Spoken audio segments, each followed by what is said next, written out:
Hello and welcome back to the Restricted View podcast. I am Deborah, as always. I am Chris, as sometimes. And once again, we have a review for you this week. This time a more possible, maybe a less controversial review than last week. I hope so. I think it's anything can be controversial, technically. That's true, that's true. If enough people don't agree with you, it's controversial. True, very true. But yes, Deborah and I had the pleasure of going to see My Fair Lady. Yes, at the London Coliseum. Exactly. So we're going to have a chat about that tonight. Today it's not even nighttime.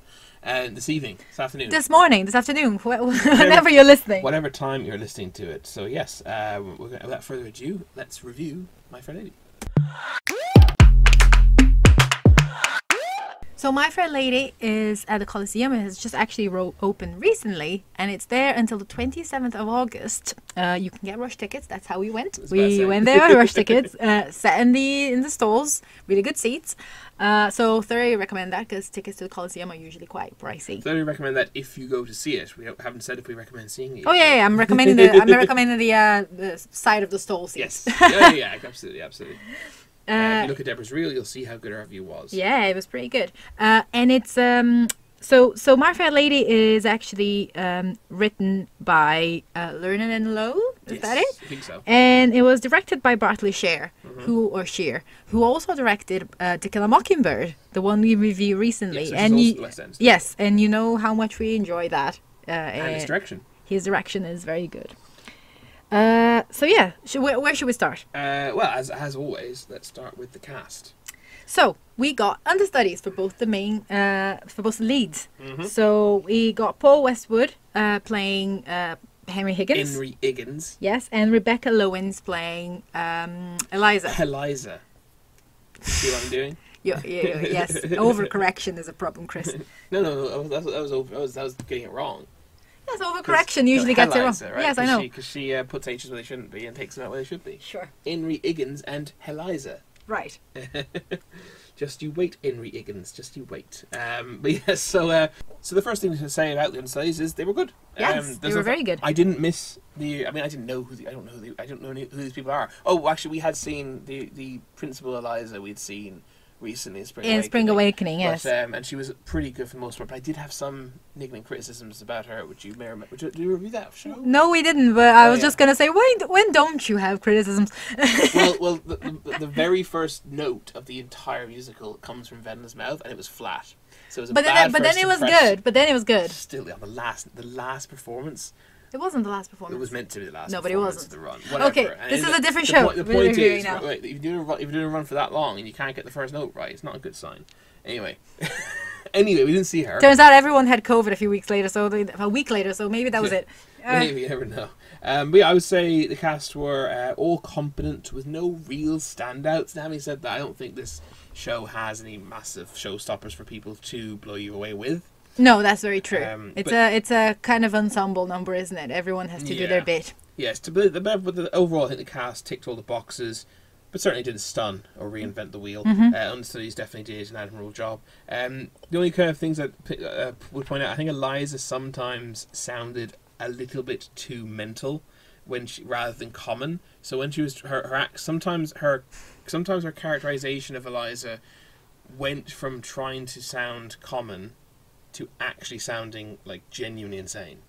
Like she was doing weird witch cackles at times, and I didn't actually understand what the heck was meant to be going on there. Sure, but I don't know if that's a choice of the actress or the director. We'd have to look into it. It's the actor standing on. He can't look into that. The actor. We would have to. We would have to see it again and see a different performance to know. Anyway, I think she was a little too much sometimes, Eliza. But in fairness, Henry Higgins drove her insane. So yeah, I thought so. I know Deborah disagrees with me on this. I thought Henry Higgins was cast a little bit too young. I think he's always portrayed as a good bit older than her to my knowledge. Yeah, I definitely disagree with you, and I disagree with you with the understudies and with the main cast as well. Say again? I disagree with you regarding the understudies and the main cast. Who we saw, and also the main cast, having seen footage of them. Fair enough. But I don't think I don't think the actor for Henry Higgins, he didn't really have an air of a learned professor about him. Sure, I understand that, And but I don't think that's... I think age sometimes can help with that. Sure, but I think he was quite a bit older than her anyway. Maybe. I'd be interested to see what age the actors were. And Stephen K. Amos, the stand-up comedian, is very miscast as her father, and frankly not up to the task. Yeah, but also, I mean, it's also not his fault that he's playing a character that, in my opinion, should be cut from the show. Yeah, he should be, but he's also just not very good at playing the character. Let's face it. Let's call a spade a spade. He's not. He doesn't bring it down or anything. He doesn't like, you know. He doesn't grind the thing to a halt or anything. He just isn't very good. And I'm surprised he was cast. But overall, the cast was competent. Yeah. Yeah, I would definitely agree with that. So, what do you think of the set? Excellent. Yeah. Yeah. I thought it was very diverse, intricate. I really like the thing, the forced perspective on Covent Garden, making the opera house and the railings and all and the pillars all very look appropriate. I was pleasantly surprised by how they made it very movable. Not only do they have a revolving stage, but that's not the point I'm making. They actually use the set pieces quite a lot, and even when they weren't using the revolving stages. You know, when they have they're walking through the city, and you have the pub, and you have like the little kind of houses. They're moving with the houses, like the houses are also moving to give this sense of their movement. Yeah, I thought it was tremendous use of a revolving stage, frankly, to essentially be able to stage the entirety of Henry Higgins' home. Yeah, it was cool. Yeah, incredibly well done. I also like the fact that they closed off the sides of the stage whenever the set needed to be more intimate to prevent the large stage kind of overshadowing the drama. Yes, which agreed. Was very well done. My main criticism of the set is actually during the embassy ball, towards the end, when you know the chandeliers just look really tacky. Yeah, well, I have a note, and I said this to Deborah at the time. I think I said this to you during the show. I leaned over. My only criticism is the light fixtures at the ball looked like they belonged in a brothel. Yep, nothing to add there. Also, the front door of Henry Higgins' house kind of floats in space. Now, I understand the impracticality of putting an entire London townhouse on stage. Yeah. But the thing that kind of makes it strange is compared to having an entire pub structure for a pub. The pub was like a facade of a pub, but then actually did have a very small interior which could be used to represent, but also used to go in and hide characters and whatnot. And I thought that I understand they didn't want the door to be completely over to the side of the stage because then it. But I think it would have been better. Well, they could have closed off the stage like they did for the house scenes. Yes. For the indoor scenes. Possibly, and I would do the courtesy of based on how good everything else was. That they tried it. There was a reason it couldn't be done. Yeah. But it did stand out like a bit of a sore thumb to have such a wonderful set for the most part, and then kind of just have this this door floating in the ether, which is meant to be the townhouse door. But apart from that and the light fixtures that should have been given to the local strip club, the set was excellent. Yeah, it was very good. Lighting, I would say, so overall nothing massively stood out, but it did do an overall job of establishing both tone and space, I thought. Also very good, I thought actually something that did stand out in the lighting was it was technically very good. And what I mean by that is there was a lot of moving parts. So lots of was it Just You Wait, Henry Higgins, that song? I can't remember if it was that song or not, but there's a song where Eliza's tearing through the Higgins household. Yeah. Quite a pelt, and it's mostly set in semi-darkness, and there's a spotlight following her the entire time throughout different levels, and across different terrains, so to speak. And that's not the only thing that moves. The revolving stage isn't the only thing that moves. Stuff comes, upstage and downstage and whatnot. Things move with characters on, without characters on, that needs to be in various stages of lighting. And I just thought that the technical aspect of just marrying well with the set design was actually really good. Yeah. No, I was gonna say I didn't have any particular notes about the lights because there was nothing that really surprised, like that really made me think, oh, that is good lighting. But I guess that's a sign of good lighting as well, because I also didn't think it was bad. Yes, there's also very nice practicals. Yeah, it was practical. Yeah, it was. As in like diegetic lighting. It was also nice use of it. It was well done, I think. Overall. I would say the sound was well balanced, mostly for harmonies, and between leads and chorus and orchestra. There was a nice three-part harmony quite early on with three of the men singing to Eliza in Covent Garden, which I thought was very well balanced. I really enjoyed hearing all three parts of harmony very clearly. Yeah, however, I do think the microphones were too quiet. Yeah, I was going to say it was far too quiet overall. Yeah, it was very Definitely. quiet overall. And again, it's just one of those things, isn't it? Like, it's been happening more and more when we go to the theater, that we can't really hear as well as we would want to. You do get used to the sound being at the level it is at, but it was too quiet. And the orchestra was very loud. Not very loud, but like loud. It was loud enough, but then the microphone's not loud enough. Yeah, so I mean, it's one of those things where the complexity seemed to be done well, but the basics weren't done so well. Yeah, exactly. Exactly, yeah. Costumes. Okay, this is me, right? This is my bit. Let me say my brief line then. I liked them. Oh, yeah, so, is there anything more delightful than Edwardian costumes? I don't think so.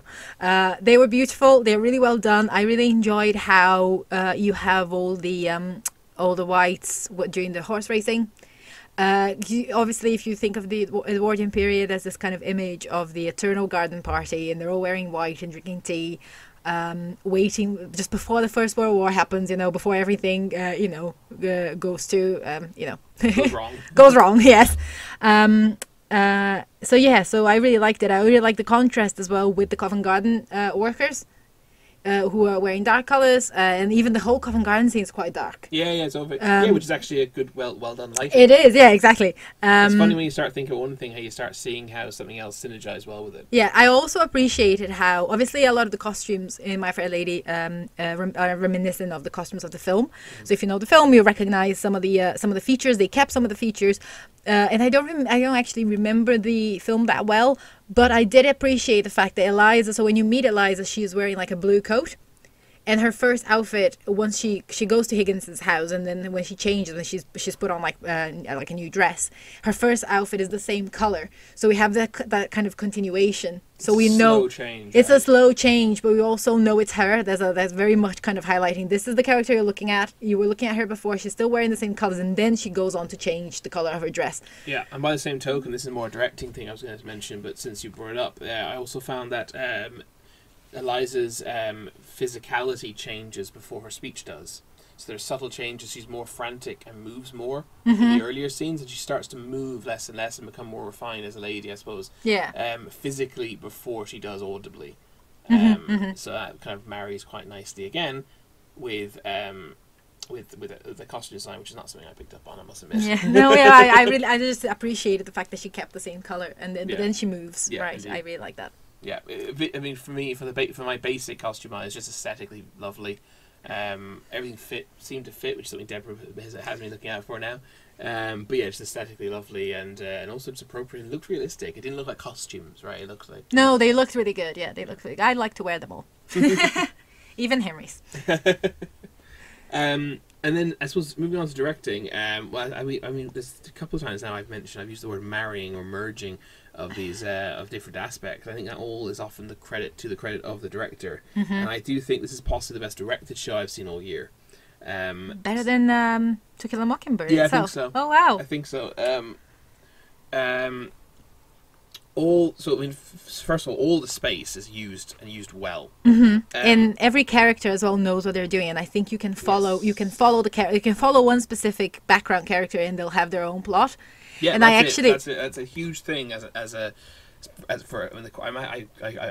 can't speak for them, but I imagine all the members of the chorus and ensemble were very grateful that the director clearly gave them notes. Clearly thought about why each of them is there, who each of them is, and had them probably encouraged them all to their own homework. I actually watched a clip, like a little video with the actors, and I believe it's the actor playing Henry Higgins, the principal playing Henry Higgins, when he was asked about one of his favorite parts of the show, and he mentions the Take Me to the Church on Time. I think it is. Get Me to the Church in Time. Yeah. And he says that because he's seen it so many times now because of rehearsals, he's taken to following one specific character to see what they do. Every time he sees it, he follows a different person. Yeah. And you can definitely do that and see different things. They all have their parts to do. In one of the revolving staging scenes, there's one of the maids you can see she's having a love affair with a policeman, and then he comes and goes, and she waits for him. So there's a whole little there's lots of little like plots going on with everyone. Every member of the company has been thought about and given a clear direction. One of my favourites, the love affair was good, but also the butler at one point seems to go into the elocution room to get some peace and quiet at one point, and actually he isn't doing anything. He literally goes in there, leans against the wall, and kind of tilts his head back, and that's what you see. That's what you see briefly as it moves past. But he's not doing anything. You might say, yeah, but that's exactly. Yeah. He's not doing anything. He's getting away from the madness that is the household. He is the personification of that meme of what a week. And then someone replies, "It's only Wednesday, Captain," and he is that meme. yeah. But yeah, just the fact that everything was thought about, everything worked well together. There was great synergy between as Deborah and I kind of accidentally stumbled upon costume and blocking between lighting and costume. Yeah. All this stuff. I just think the set is fantastic to set, but also the use of the set. They have multiple levels, for example, in the living room, and they're all in use, but like not to a distraction. But I'm not saying they're moving about too much in this space, but there is a very good understanding of every single, how do I put this, every position a character stands in is deliberate and thought out, but doesn't look like it is. Because that's the other thing. You don't want it to become too militant, right? Where you're just like, you turn 90 degrees, walk 3 paces forward, deliver a line, turn 90 degrees. Yeah. I really enjoyed there's a scene when they're looking for Eliza in the second act. When I think it's what's the name of Henry's friend? So he's calling Scotland Yard, and yes. Henry is getting dressed, and he comes and goes, like every time he comes back out, he has put on another piece of clothing. Yeah. So you have that sense that that's his bedroom, that's where he's going. Yeah. But he's not finished, but he also needs to finish that conversation, so he's getting dressed and finishing the conversation at the same time. Yeah. So it's just very clever and well done. I really appreciate all that. Great understanding of space. Yes, and portrayal of space as well. And use of space, not just understanding, but they do use everything they have around them. Yeah, yeah, definitely.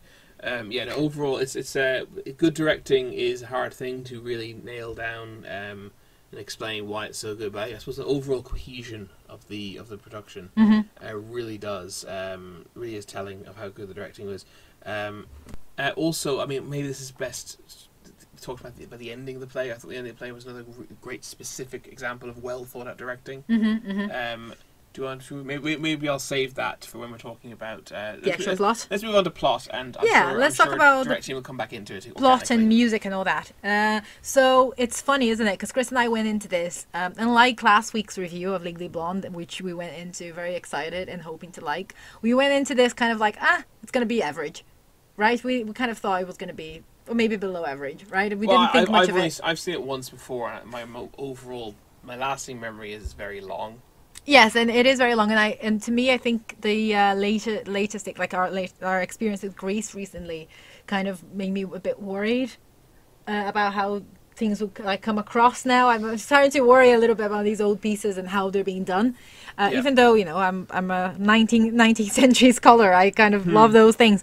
But I think you've seen Pygmalion. I have seen Pygmalion. Which yes. Of course, My Fair Lady is based on the George Bernard Shaw play Pygmalion. Yes, which is based on a Greek myth. But so I was pleasantly surprised that it worked. I wasn't, it had its issues. Obviously, there's things that don't stand up as well. But nothing was. Henry's behaviour is meant to be just slightly bullish, slightly brutish, but actually in today's sensibilities reads off as slightly insane. Yeah, but the thing is, right? I think it's self-aware in that sense. It doesn't tell us that his behaviour is good. It is not trying to do that. It's a bit like unlike Greece, where you see Danny and you think Danny. Yeah. Danny. Sorry, for a moment I kind of just blanked. You see Danny and you're meant to think he's cool. Yeah, this is exactly, not. Yeah, that's a huge difference, right?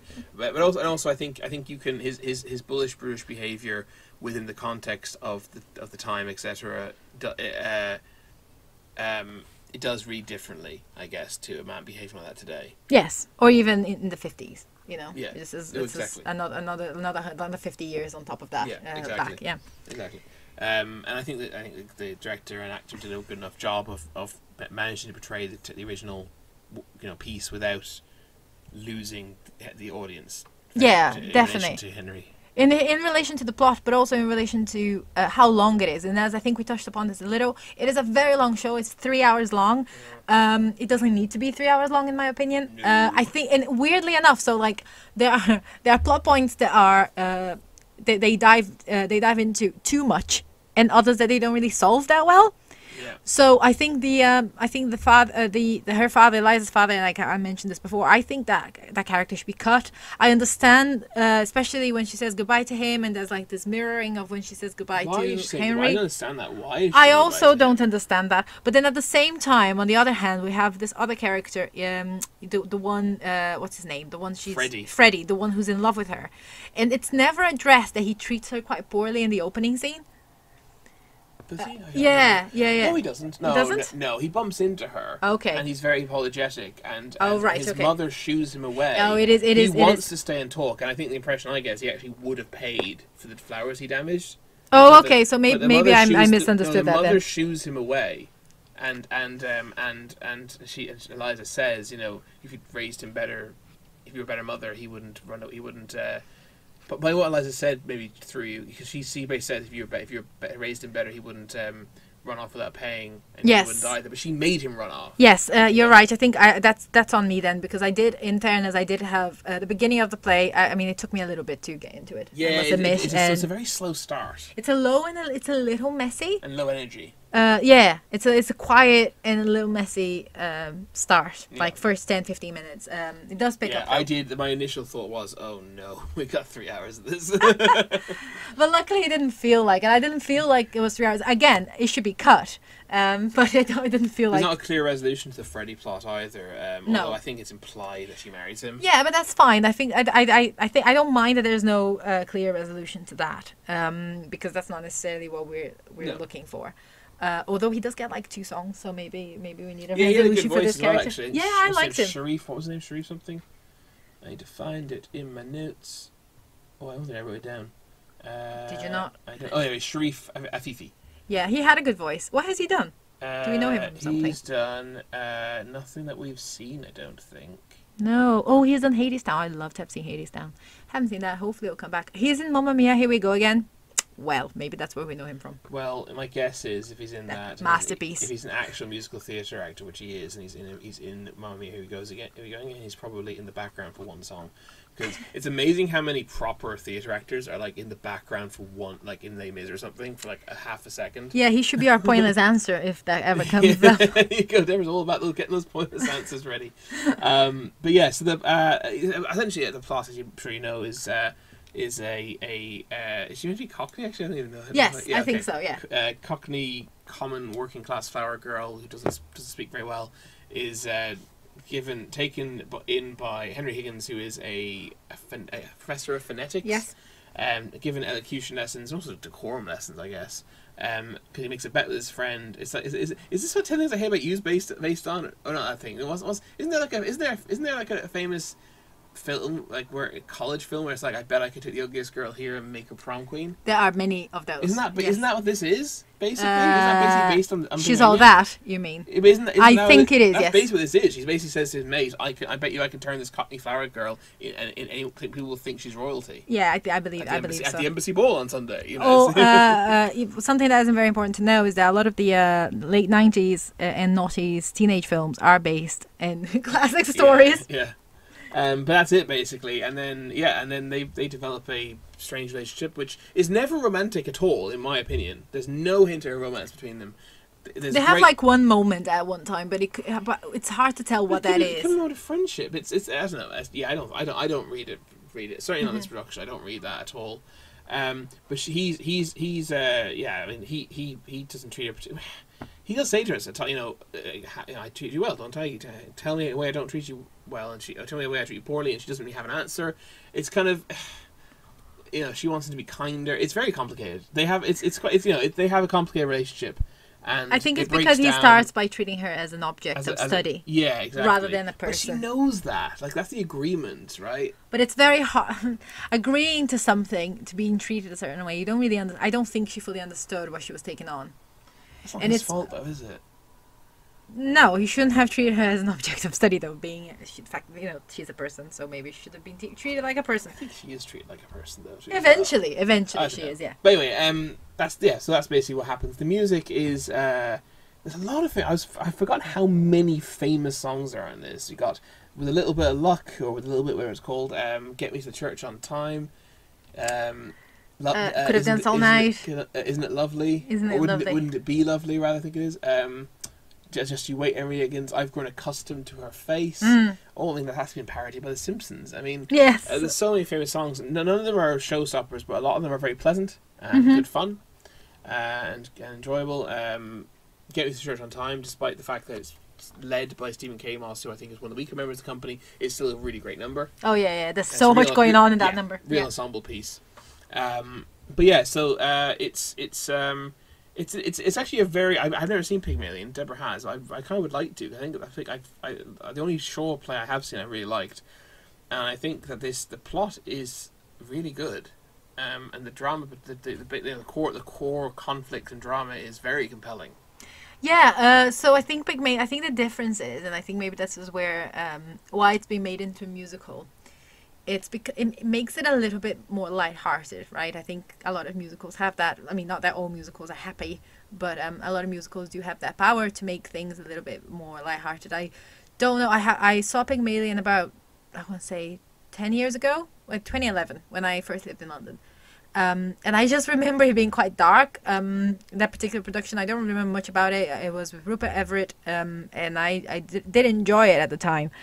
But I think it's not that this feels more frivolous just because it's musicals, because you have so many like just fun numbers, you know. I think that's it. I think that's the main difference. I'm sure there are other plot differences. There will be that are more developed in the play potentially than the musical, just because of the nature of it, like class and things like that. That sometimes the musical can just kind of brush over. Yeah, I mean, as I said, the music is enjoyable and fine, kind of easy listening sort of stuff. Perfectly pleasant, but nothing to write home about, in my opinion. And the things that I found myself really enjoying most of all were actually the longer scenes between the two of them. Dialogue scenes. Yeah. That's kind of what I latched on to. That's why I'd quite like to, in a way, to see Pygmalion. I'm sure it'll be put on soon. Yeah, it always is. Off the back of this, possibly. Yeah. But yeah, so it definitely is a bit too long. It could be cut down. But overall, I think as I said, pleasant music and very compelling dialogue and drama. Yeah, I agree with that. Which kind of leads me on to the ending.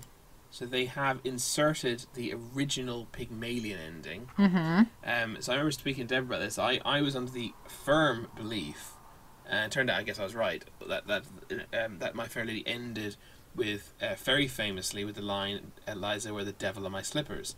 Yes. Which is, I remember a very famous tableau of Henry sitting in an armchair with his head in his hands, and he hears Eliza come in behind him but doesn't actually see her, and then says the line, "It's fade to black." Yeah. And it means she's come back to him. Although I mean, it's slightly ambiguous. Maybe she's come back to tell him to sod off. Well, that would seem a bit strange. She basically said the last time she saw him. And it's funny because the whole time we were watching, we were thinking, oh, I mean, it's kind of bad if she goes back to him, right? It's not an abusive relationship. It's very unfair to call it an abusive relationship, but it's not. But it's obviously not a positive relationship for her. I think they do. I think he can only see in her. He doesn't see her for really who she is yet. He sees her for what he wants her to be. He's made her that already, though. Yeah, but and yet he's not seeing another part of her. So I definitely agree that she says that he'll always be a flower girl to him because he always treats me like one. Yeah. Pickery, that's it. Whereas Pickering, I think. Whichever it is. Yeah. He'd always treat me like a lady. Yeah. Right? Yeah. Even when I was a flower girl. Yeah. And I thought when we discussed this before the show, I remembered the play, and in my memory, he says, "Eliza with the devil in my slippers," and she leaves. She comes and then goes. She leaves. I think they are discussing. I'm not. It's done differently. I don't. Well, maybe they go to his mother's house, but I don't remember that. They do have a conversation. Yeah. She leaves, so she doesn't stay. And then they know black. And it turns out that is the end of original Pygmalion. He doesn't. Although Brian Shaw some productions changed it against Shaw's wishes because people want a more light-hearted ending. Yeah. So they obviously went for so there's basically two endings to Pygmalion: one where she stays, one where she doesn't. The one where she doesn't stay is for lack of a better term, the canonic ending that the writer wanted. Yeah. And the more family friendly ending, or light-hearted ending, or pleasant ending of her going back, well, pleasant depending on how you look at it, is the one that was originally put into My Fair Lady. And funnily enough, despite spending the whole time thinking, she can't go back. That's not good, is it? The way the way that this production portrays everything, I actually think it would have been okay for her to have gone back, because I would have been okay with it, because I don't think there was ever romance there in my head. She's going back to they were content with the way the relationship the way it was. It would have been like a happy for now ending to me if she had gone back. And going back to their companionship rather than their relationship. And who knows how long it can even last. But they've both. I think their fight is inherent. I know Deborah's in full agreement with this, but I think their fight is at its core quite silly in many ways, and I think there's fault on both sides. And I think I think it would be pleasant in a way, for a perfectly pleasant ending for her to go back. However, I do prefer the ending where she doesn't go back. Yeah. I'm just saying, I thought the production was so competently put together that had that quote unquote potentially problematic ending been portrayed, I actually think they would have gotten away with it. Yeah, they probably would have done. Yeah. But I'd much prefer this ending. I'm very, very pleased that they implemented the original Pygmalion ending. Yeah, and the ending is very nice. I think you should talk about it, because you're very impressed. Well, I was very impressed with it. So something a pet hate of mine, as regular listeners might know, I think I've brought it up before, is when directors constantly overuse the stalls as to have actors enter and exit from and to and from the stalls for no reason. For no reason. Sparing use is good. And what they did was, Eliza came on, they had their slight conversation, and he said, "Well, the devil my slippers," and then she turned and walked away, and instead of just exiting, they made it very clear that she was leaving for good this time. It's not the only time she leaves him. Yeah. And she walks down past the boxes and into the auditorium and out the back. Yeah. And with a very, very good lighting on her, in fact, I must say. Whilst Henry stayed in the set of his house, which regressed into the stage. Yeah. So he travelled upstage. And he smiles throughout, kind He's of laughs. smiling, kind of clasping his hands and looking happy, and he almost looks like a proud father, almost, kind of being like, you go get him now, Yeah. And I thought that was extremely well done, and it was very, very good, because it also paints him in a better light, the fact that he's pleased that she's going out on it for herself now. But also I just loved the sparing use of the stalls as an exit at the very end. I also just loved the metaphorical aspect of kind of she's literally exiting the play. Yeah. Whereas he's actually regressing into it. She's leaving his world, isn't she? Yeah. She's going back to her own. Yeah, and in many ways, if you think about it, she's going back into Covent Garden. Yeah, because of where the place, where the theatre is. Yeah. But also, the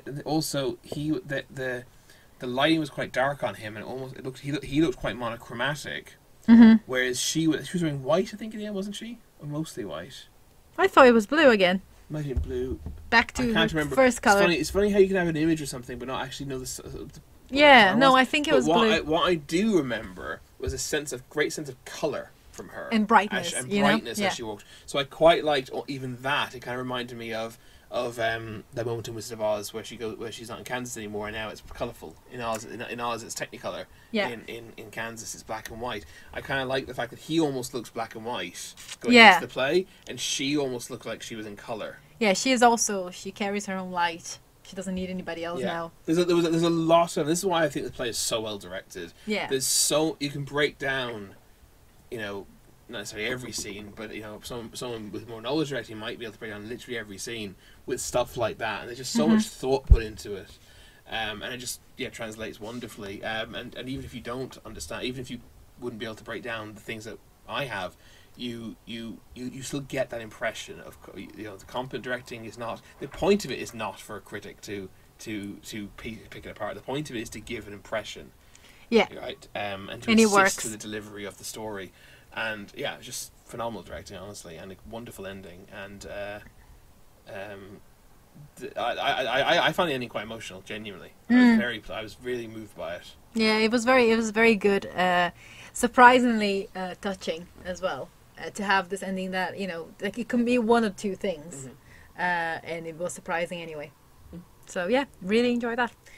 But as you know, we don't do star reviews. We don't. Maybe we do this thing. Maybe we should stop this now. We don't do star reviews. So, but if we did, what would you give it? I don't know. I don't know. Would you like me to go first? I would like you to go first, yeah. So this is going to sound strange given what we've said about it, but so I've been mostly pretty complimentary, I think, of everything. Slight negatives, the sound. As I said, the cast, definitely nothing to write home about. But I'm only going to give it 3 stars, and here's why. So 3 stars is competent, you know, has something to offer, entertainment value and/or artistic merit. So recommended you see it if you can get tickets at a good price, and that's exactly what I would say with this. Get rush tickets, but don't pay £50 to sit in the back of the upper circle. You know, pay £25 to sit in the middle of the stalls. Worth seeing it for that price. And the reason is because even though, I mean, the cast, I said, like, nothing really to write home about, that's probably kind of middle of the road, 3 stars itself. The set's probably 4 or 5 stars. The directing's a 5-star directing. The lighting's probably maybe 4 stars. The sound's maybe 3, let's say. It sounds like it should all be weighing up to a higher level, to a high, you know, to a 4 even 5-star rating. But unfortunately, the core material is just not up to it, unfortunately. Now, I said I found the ending very emotional and very good, and I do love this, and I'd love to see Pygmalion genuinely off the back of this. The music's just not good enough for me personally, and it's too long, and it doesn't justify its length. And I think those are just too big. Those issues are too big. I think this would basically be 4 stars to me, if it wasn't for the shortcomings of the core source material. It's not source material. Source material is Pygmalion. Of the book, basically. Yeah. The book and the music. So it's actually the loss of the star is actually nothing to the fact that it's 3 stars rather than 4 stars is nothing to do with the individuals involved in this production itself, and everything to do with the thing that they produced, that they've put on stage, with the actual piece, unfortunately. The material. Yeah, sadly. So yeah, I think it's a 4, maybe even 5-star production of a 2-star show, and therefore it's kind of a 3-star, I'm afraid. Yeah. But that's why, that's why review, star ratings are complex. Yeah. Opinions summed up, and that's why it's good to give this explanation. But unfortunately, despite, I want to give it 4 stars, but I'm afraid I have to be measured as a reviewer and give it 3. Yeah, I've been toying with the idea of 3 or 4. Actually leaning towards 3, kind of almost as an emotional reaction, kind of like I think it's 3, like my gut reaction is 3, but it's not necessarily thought through, because I couldn't find myself giving it 4 because I've given 4 to other shows, which are so good, right? So I think I'll stick with 3 as well. Wow, I'm actually surprised. I thought you'd give it 4. But it is a 3, nearly 4. It's a 3.5. We don't even do half star. We don't do any stars. I wanted to give it a 3.5. Well, it's a similar caveat to what I'm saying, right? Yeah, I think that it's very long. And although it didn't happen often, I did have moments. I was like, oh no, this character's gonna sing now. I was like, oh my god, the character's gonna sing. I don't think I had that. No, I was just like, I think there's a bit much. Especially again, I think especially the father character, who gets far too much screen time. Stage time. I know. But yeah, I don't know. I think it is 3 or 4. It is still 3 or 4. I don't know. It's probably 3. Oh, I know. But there's a lot of good things, and I actually would like. It's a show that I would see again. Well, can we agree upon? And do you agree with what I said? Which is, highly recommend you see it with rush tickets. Yeah, I definitely don't think you should pay huge amounts of money, but then I don't think that about I think that about every show. Yeah, sure. But there are some shows like To Kill a Mockingbird. This director's other show currently in the West End. Obviously, they have like £15 rush. £15 rush tickets. Why would you not? But if you couldn't go, if you were a theatre fan, and it was at the end of the run, and you had to get, and all you could do would be £50 for like the middle of the circle, the middle of the royal circle. I'd say. It deserves it. Yeah. I'd be like, is this something you're interested in seeing? Yes. okay, yeah, you're missing out if you don't see it. Yeah. Pay the 50 quid. Yeah. On this occasion, right? Yeah. But if My Fair Lady has 1 week left, and you really like the movie, and maybe you saw My Fair Lady or Pygmalion years ago and you liked it, and you said, oh, they only have tickets left for £50 in the middle of the circle, I'd be like, you know what? No, don't buy it for £50 for that. There'll be another production of it one day, and you can go see that. You know, that's why it's 3 stars. Yeah, no, I do agree with that. It is good fun though. I had a lot more fun than I was expecting, which is always nice. Yes, likewise. We had a very, very pleasant evening, and the theatre staff were actually very good. They were right on the money very early on, stopping people from filming stuff. Yes, this is one of the first times I see it. Yeah, People, they usually don't. And it's worth noting that, speaking of the theatre and the theatre staff, who were very good, the whole theatre, as always, the Coliseum really kind of let the production take over the entire theatre. They had flower arrangements, they had a florist. They had a florist shop instead of a gift shop. Well, it is a gift shop, but it is a florist shop. Yeah. You can buy fresh flowers, which is lovely. Yeah, they just take advantage. They often do this with their show productions. Yeah. They take advantage of the space and just really give the whole theatre an ambience fitting to the production. Yeah, and they're very good because they have lots of good merch that I wanted to buy, even though it's a 3-star show. But they had really good merch. Yeah, that's it. So do let us know what you think of My Fair Lady. Are you going to see it? As I said, rush tickets, we definitely recommend it.